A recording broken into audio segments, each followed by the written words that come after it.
Hi, choices, choices, choices. From the minute that you wake up every single day, it's choices that you make. And those choices will lead you somewhere by the end of the day or by the end of several days, months, and years. And it's those little choices which are everything. So says EksAyn Anderson. That's our guest today. This is Now Tell Us, and I'm your host, Anthony Moirore. Welcome to the show, and I believe it's going to be a great one here. So, we ask for your participation, please. If you have a question, please send it. If you want to make a comment, we would love to see your feedback about this show. Remember to subscribe to our channel or to follow us from whatever it is that you're watching, because we are live on many different platforms, and also on the podcast platforms you will get this show and older shows. And the easiest way to get them is to go to www.nowtellus.com. And now, I don't want to take much more time because we've got much to hear from EksAyn, because he's going to tell us. So join me as we go together to meet our guest today. Here we go.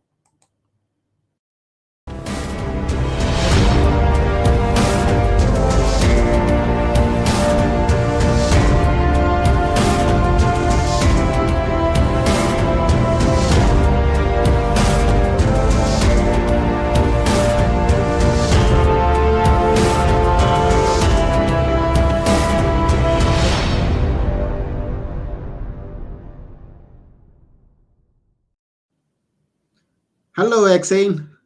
Hi, Anthony. How are you? I'm fine. How about you? Doing great. Thanks for having me on the show today.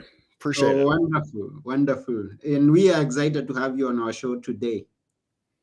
Thank you. Because we know that you have a lot to tell us.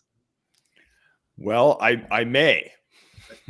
Yes, you do. Because first and foremost, I want you to tell us I haven't seen that name in my lifetime. EksAyn, please.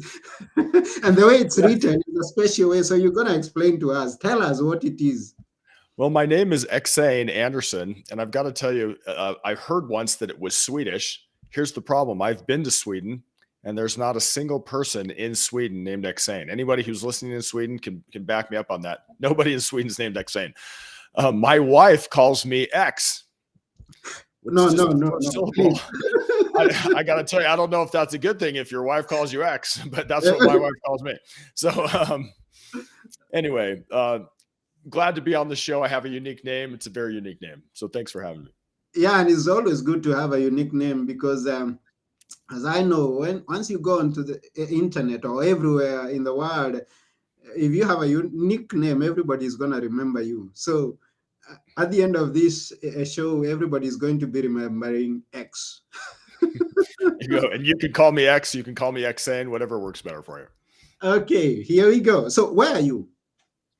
I'm located at the base of the Rocky Mountains in Alpine, Utah right now. That's beautiful. And how is the weather today? Well, it's a little cold.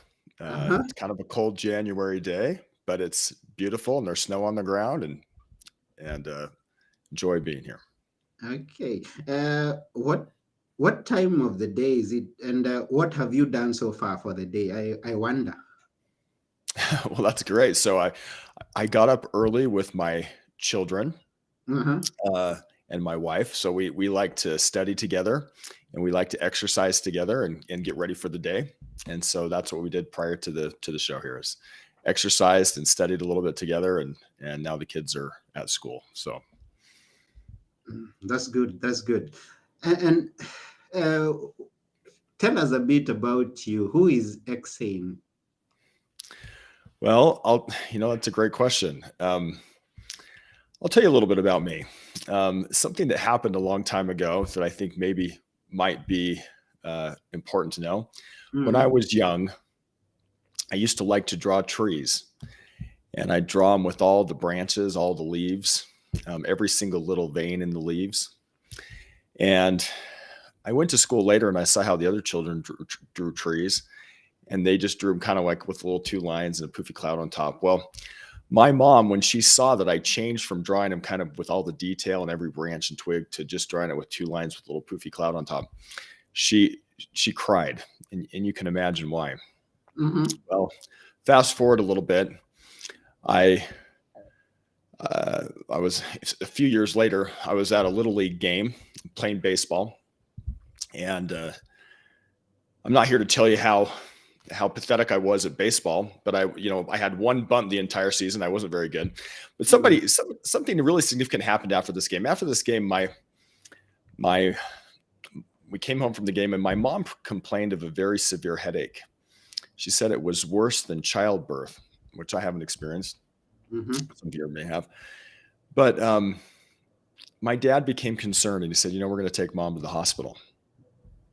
And I remember giving my mom a hug, and then they left and drove away. Well, I went to my uncle.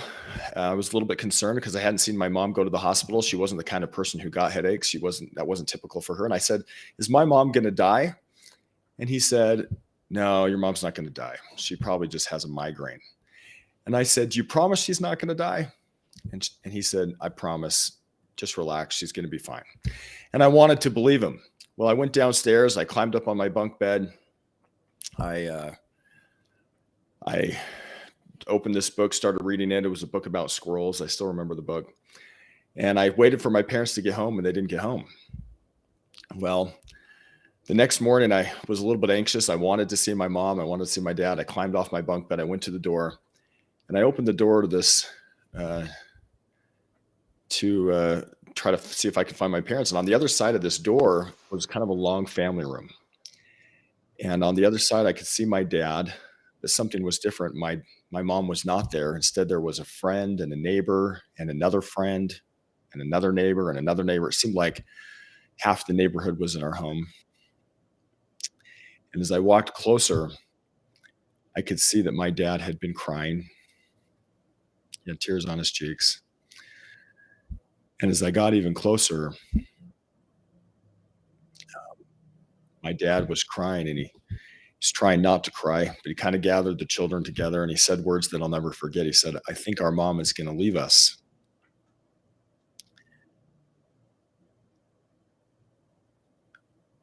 And I put two and two together. What had happened is my mom had suffered a cerebral hemorrhage, which means a blood vessel in her brain had burst, and she was now brain dead, at the hospital, being kept alive by a life support system. Well, a couple of days later, we were there in the hospital. I could see my mom on this hospital bed. She had tubes coming out of her nose. She couldn't breathe on her own. She had to use the help from a machine of a respirator. And so her chest would kind of go and then fall down. And I was really scared. I mean, as an 8-year-old boy, I was really, really frightened by this. There was nothing the doctors could do. They unplugged my mom. And when they did, I was so scared. I kind of crinkled up and turned bluish. She crinkled up and turned bluish, excuse me. And I wanted to give her a kiss, but I was afraid to because she didn't look like my mom. And so I went just kind of faked a kiss and kissed the air and then walked out. Well, my mom died that day. And as an 8-year-old boy, I watched her die. Here's my question for you. How do you think I draw trees now? Well, I draw them the way my mom would want me to, the way I see them, right? And even though I haven't given her a hug in over 36 years, there's something that's almost as good as giving your mom a hug, and it's feeling her influence. I got to tell you that one of the things that's one of the defining moments that shaped my life is that parents, little things that my mom did still profoundly affect me today. And little choices that we make still profoundly affect. And we can talk about that later. But you asked about one of the things that was kind of a defining moment in my life where I realized that you know, I guess I'm on a mission now to help people realize that their choices, especially as being a parent, but in business as well and anywhere, little choices make a huge difference. And I can tell you more about that. So, Okay, we'll get to hear more about that. And sorry for that loss. As Mishka says, we see that it still affects you to this day in a big way. yes. Yes, and we pray for strength as you keep on moving, as you keep on even being a great dad to your children. And Well, I'm as not always, but I try to be. Right. yeah, and so you help people make those important choices, those little choices.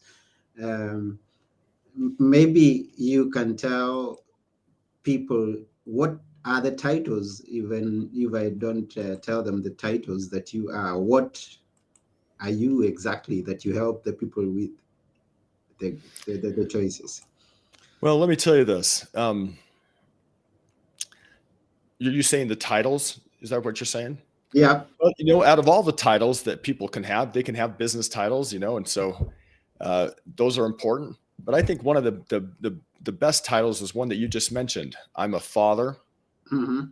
and that's more important to me than any of my other titles. I'm a husband and a father, and yeah, I've done some other things. I am an author and a speaker, and I've started some businesses. But the most important thing to me is that I'm a dad and father, and I value that title more than others. Just so you know. Mm-hmm. Um, and I think that's important. I can tell you, if you want to talk, let me share a little bit more about the little things. I have this friend named Daniel, and Okay. Daniel was some time ago, he was accepted to an Ivy League school, Stanford. And when he went to Stanford, going to Stanford is kind of a big deal. And I did a little research a while ago, and I found that the average person in Stanford makes, and I think it's more now, but in year 5 when they graduate, they make about $285,000 a year in the 5th year that they graduate. Well, the average person in the United States, the average household probably makes closer to $55,000 a year. I think it's a little higher now, but when I checked it a while ago, that's a difference of $230,000 a year. And if you do that for 30 years, let's say you work for 30 more years, that ends up being just under $7 million, $6.9 million difference because you went to Stanford. Well, even that number is low because it didn't take any into account inflation. It could actually be more like 20 or $30 million more. And I went to Daniel and I said, so here's, Daniel's probably has a good chance of making at least $6.9 million more than perhaps the average worker in the United States. And I went to Daniel and I said, hey, Daniel, what did you do to get accepted to Stanford? And his answer really surprised me. This is the answer he said. He said, my dad taught me that if I didn't understand something, that I needed to look it up. And I'm sitting here thinking to myself, wait, $6.9 million, look stuff up in the dictionary. Look stuff up. And he goes, tell me more. And he said, well, this is what would happen. He said, I would be reading a book for school and I wouldn't understand one of the words. And my dad had just taught me, don't be content with not knowing something, go and look it up. So I would go look up stuff in the dictionary, and I'd have to go look up the word in the dictionary. And I said, okay. And he goes, and I'm still thinking to myself, wait, you're going to make millions and millions, $6.9 million at least, probably more like 10 or 20 million if we take into account inflation and all the other numbers, but at least $6.9 million. And you're telling me that you got into Stanford because you'd look stuff up in the dictionary? Like, tell me more. And he said, well, this is what would happen. I'd go look the word up in the dictionary, and then I'd understand it for the school assignment, because it was kind of interesting because I'd hear that same word again on the radio or on TV or on, in conversation somewhere. And because I'd taken just a little time to look it up in the dictionary, I now understood more about what they were talking about on the radio or on the TV or in the conversation. And he said it became kind of exponential because I'd hear it and I'd understand it. Well, and I thought to myself, well, that makes more sense. But I'm still thinking to myself, $6.9 million, look stuff up in the dictionary. I said, Daniel, was there anything else you did to get accepted to Stanford? And he looked at me kind of funny and he goes, well, sometimes I had to look stuff up in in the encyclopedia, right? So here's the interesting thing. In Daniel's mind, the reason he got accepted to Stanford, which is a great school and will give him lots of opportunities, is because he would take a little bit of time to just look stuff up in the dictionary. Now, I went back to Daniel years later. I kind of had this thought in my mind. I was thinking about this for a long time. I went back to Daniel years later and I said, hey, Daniel, how much time a day did you spend looking stuff up in the dictionary? He said it wasn't very long. He said maybe it was 5 or 10 minutes, maybe 15. I said, well, what was it on a really bad day? And he said, maybe 30. So here's what I did. I went home and I did some math because this kind of sat with me. I took 30 minutes for every single day that he was in kindergarten, first grade, second grade, third grade, fourth grade, all the way through middle school or junior high, all the way through high school or college. I took all of the hours from the time he was very young until he went to Stanford, and I divided it into $6.9 million. Do you have any idea how much money he was making looking stuff up at the dictionary is when he was just a child? I mean, like in just elementary school, you know? And the answer, I did the math, and I believe he was making like $2,200 an hour. Now, remember, that number's low because he was probably making more with inflation. Mm-hmm. Can you believe that a kid, by looking stuff up in the dictionary, would, for his future earnings, be making $2,200 an hour? Well, I think with Daniel, he did. And so when I tell this story, you know, some people think, well, if I'm going to go to a great university, or I'm going to start a big business, or I'm going to have a great relationship, I have to have this magical big something happen to me. And I don't think that's true. I think it's the little things. For Daniel, it was just the little choice of, I'm going to look it up in the dictionary. And that was worth probably millions and millions of dollars. He's still in his career. I don't know what will happen, but the chances are is that he'll do very, very well. And it was because of those little choices that he made that made it seem like a big deal. And so when you and I are talking, you know, if sometimes a little tiny choice that may not seem like it has anything to do with where you're going can make all the difference. Like, you know, what time am I getting up in the morning? Well, maybe I need to get up an hour earlier. Just getting up a little bit earlier and committing to myself that I'll do something can make a huge difference. You know, maybe something as small as just exercising gives you the energy to do the other things you need to do. These little looking stuff up in the dictionary was a big deal for Daniel, and it has and is making a huge difference in his life, just taking the extra time to look something up in the dictionary. On those same lines, you know, we talked about my mom, just knowing that my mom wanted me to draw trees the way I see them. Well, I got to tell you this right now, figuratively, right now, me sharing that story with you, I'm figuratively drawing trees the way I see them right now in this moment. And even though I'm not actually drawing trees, I mean, I'm sharing my heart with you. And that's, there are things that my mom said, there's things that my mom did that even though she died 36 years ago, they still, or more than 36 years ago now, it still profoundly affects me today. And I just want people to know that if you want to, you know, whatever it is that you're trying to do, pay attention to your little decisions. Maybe you think it's not a big deal to surf on your phone because you like to read the news. Well, what if you gave that up and you did something more productive? By the way, I've struggled with this myself, right? Well, you add up 30 minutes a day and you do that for your whole life. It ends up being, it could be a year or two of your whole life that you're spending reading the news. Well, what could you do with that 30 minutes? You know, little things like that. So these are great questions, Anthony. I appreciate you letting me share. Yeah, and it's good that you're sharing this with us. And I'm thinking, now this is something, and it's good that you admit that you struggle with the phone, and many of us struggle with a lot of things. And some of the information that we keep on getting are things we know, like look it up in the dictionary. We know that, but do we practice it? That's the question. That's right. So because I know it's something that you're working on a daily basis, can you give us maybe some tips on how to work at it, how to make it happen? Yeah, that's a great question. Yeah, great question. So there's a man named Stephen Covey, and he wrote a book called The 7 Habits of Highly Effective People, and it sold millions of copies throughout the world. Maybe you've heard of him.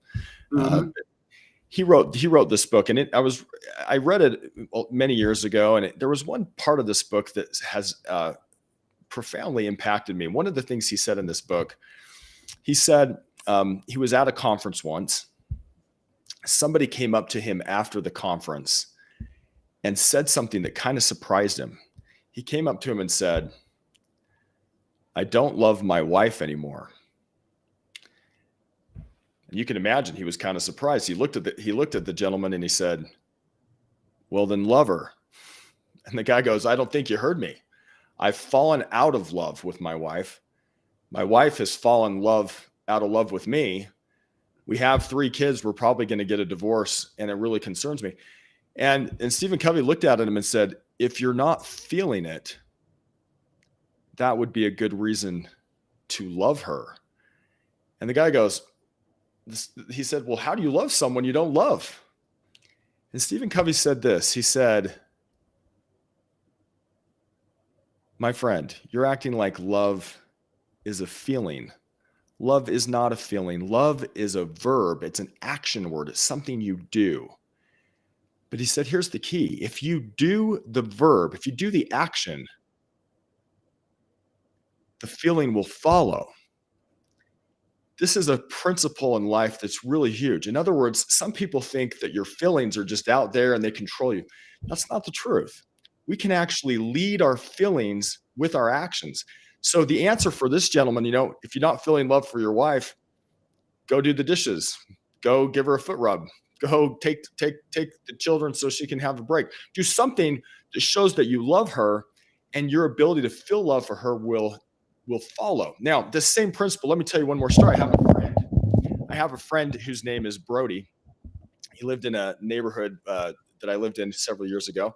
And he was doing this one particular workout. He said, "I was working out. I think it's called the Spartacus workout or something." He said he was doing this workout. He said he got to the end of this workout and he was so sore he could barely walk. And he did it again, and he was so sore he could, he couldn't walk. And he did it again, and he did it again, and he did it again. He said, "I hated it. I hated this workout." But he goes, "But I kept doing it every day because I'd committed to do it." And he said it was really interesting. For about 2 weeks, it was just a nightmare. He said, "I didn't like it." But he goes, right around week 2.5 or 3, because I don't remember the exact day, but I got to the end of this workout, and instead of feeling so sore that I could barely walk, he goes, "It was interesting. For the first time, I felt like I was just getting started." He said, "I felt like I wanted to do the workout again. And so I did." He goes, "That day I did it twice and I felt like it." He said it happened again the next day. I got to the end of the workout and I didn't feel like I was done. So I did it twice that day too. I liked it. You see, he aligned with this principle that says we can lead our feelings. Now, can you imagine someone saying, "Well, I'm just going to sit on the couch until the feeling to work out just kind of wafts by. I'm not going to work out until I just feel like it." Well, you'll never get off the couch. You got to get off the couch before you feel like it. And if you do it long enough, you'll feel like it. So I think we all know the things that will help us. We know, if I do these little things, the problem is we don't do them because we don't feel like it. Well, the key is, if you're at a point where you can't do things, like make a little commitment to yourself and keep it, just a small one, and then increase it a little bit more. So you can say, "I'm going to get up at this time for the next 3 days." See, it's hard for you to get out of bed. Just keeping that commitment builds your trust in yourself more. And then you can say, "Well, now I'm going to do it for the next 5 days. And then I'm going to do it for the next 7 days." And as you do that, you say, "Well, I'm going to exercise even though I don't feel like it for the next 3 days." Just start building it. And what happens is you start to trust yourself. You start to say, when I make a commitment, I can trust that I'm going to follow through. And that power, that sense of like, I can do it, is powerful. And as you increase, just start small if you need to, increase, and then do those little things that you need to do. Most people already know what they need to do. They just don't do it because they don't feel like it. Well, we've got to do it before we feel like it, and start small until you can get to the point where you say, well, you know what? I can trust myself. Now, here's the thing. Don't make a commitment to yourself you're not going to keep. Mm-hmm. Can't keep it, don't make it, because your personal integrity is too important. Consider carefully what you're going to do. Now, you still do need to make commitments to yourself, but start with one, like think about it hard. Which one am I going to do? And then keep it. No matter what, make your commitment and then do it. Now, even if you don't feel like it and the alarm clock rings, you said, I'm going to get up at 6 a.m., but I'm feeling really nice and warm and I don't want to get up. Do it anyway. And then build that way. And that pattern of keeping commitments to yourself gives you strength. So then you can eventually start doing really big things because you can trust yourself and people can trust you because you can trust you. And those little things will start adding up. Really will. It's more powerful than people realize. Yeah, thank you for sharing that. I'm a believer, and I draw that from Luke 16:10, which says that whoever can be trusted with very little can also be trusted with much. So, that's so nice. Yeah, so if you can be trusted with very little, then you will go on to achieve greater things ahead of you. So just do it. And Yes. thank you for sharing that. Now, we thank each and every of our viewers who's there, you, our audience. We appreciate you. We appreciate your feedback, and everything is beneficial to this show. Now, Mishka has something. She says something. I was just saying to myself this morning, I don't like certain things that have happened to me, but living life on life's terms affects us all. God bless EksAyn. Now, How kind of comment Mishka. on that. Thank you. It was very kind of you, Mishka. Mm-hmm. Yeah, comment on that. She doesn't like some things that has happened to her, but then she accepts the life terms. Well, here's one of the things that we can remember. If you can just accept that life is difficult, it actually becomes less difficult once you truly accept that it's difficult. And let me tell you why. If I go through life thinking I should have a great life and this is the way it should be, and then sometimes your reality doesn't mesh up. So you're expecting something here, but you're getting a lower result. Well, what's the distance between expectations and reality that's lower? I call it frustration. The space in the middle is called frustration, right? Mm-hmm. And so if I expect really big things and then my reality is lower, I'm frustrated. Now, here's the other thing. If I expect that life is hard, but then I work hard and it gets better, now this is delight. This changes from frustration to delight. When you flip the lines, where actually, so the minute you say, you know what, I'm just going to expect that life is going to be tough. And truthfully, it is.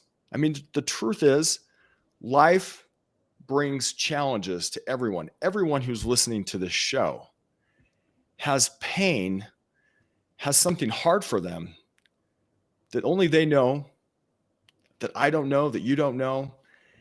And that pain inside, everybody has it. Now, by the way, on a quick side note here, that's one of the reasons why it's so important to treat people kindly. It's so important to see the positive in people. People are really, really looking to see that positive. So on just a real quick, let me just take a side thing here. They say, if you want to influence anybody, the best way to do it is to see the good in them, to catch them doing something right. And it's not to point out what they're doing wrong. It's to catch them doing something right. I have a wonderful daughter. One time when she was very young, she got up and knocked on my bedroom door and she said, "Hey, Dad, I made my bed, I made my lunch, and got ready for school. I'm ready to go to school. Surprise." And I had just learned this concept that the best way to influence people is to catch them doing something right. So I went to my wife and I said, hey, let's give this a lot of attention, because that will hopefully reinforce this. And so we did. We went out there and I said, hey, look, your bed looks great, and you made your lunch, and you did all these things. It was really interesting because she did it again. She did it again the next day, where she got attention for it. It's almost like behaviors are like little seeds in the ground, and attention's like water. We water the behaviors we want to see grow with attention. Well, if you're trying to, that's a little thing you can do, that if you're trying to influence anyone, keep your eyes out for doing something right. Now, what would have been less effective would be to wait till my daughter sleeps in, doesn't make her bed, doesn't clean her room. And then I could storm in there and say, no, why didn't you make your bed? And how many times do I have to tell you to get up? And that would be less effective than me just saying, hey, this. Now I've blown it a lot of times where I haven't done it the right way, but that's one little thing that we can do. But I'll tell you this: if you can be a light to people, if you can find people and shine, catch them doing something right, you'll ease their burden. Your ability to influence them will go way up as well. Oh, thank you. So catch someone doing right. Don't look for that wrong that the people are doing. Look for that right thing that people are doing. You'll influence them more if you do. It's that even the research shows it's called positive reinforcement is way more effective than punishment. It's way more effective than negative reinforcement. Catching people doing something right is one of the best. It's a little thing, but it has a big difference. It's a little choice. Wow. Thank you very much, EksAyn. We really appreciate you for being with us on this episode. We are almost coming to the end of it. Thank you very much. Thank you, Anthony. What an honor to be on your show. So grateful to be on your show today. Yes, and thank you also to our audience. Thank you for participating, for the questions, for the comments that you made. We appreciate. Remember to share this episode with all your friends, because it's a great episode. We've got so much insights from EksAyn. Now, there are people who would like to connect with you, and I don't know in what way you serve the people that are listening. You can tell them in what way that you do, and then we are going to tell them how they are going to connect with you. Sure. I have a website. It's EksAyn.com. Now, here's how you spell it. It's EksAyn.com. And you're welcome to connect with me there.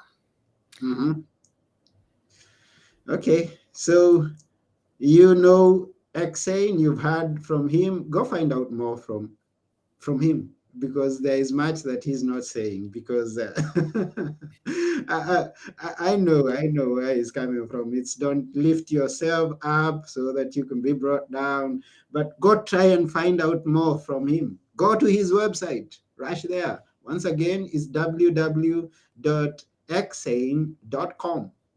Go and connect with him. And yes, this is thank you. We thank Mishka. Thank you for Mishka says, I'm sharing. What a great episode. Thank you. Yes, and everybody else out there, share it. And also go to the website that we just talked about. Yeah, eksayn.com. That's about it.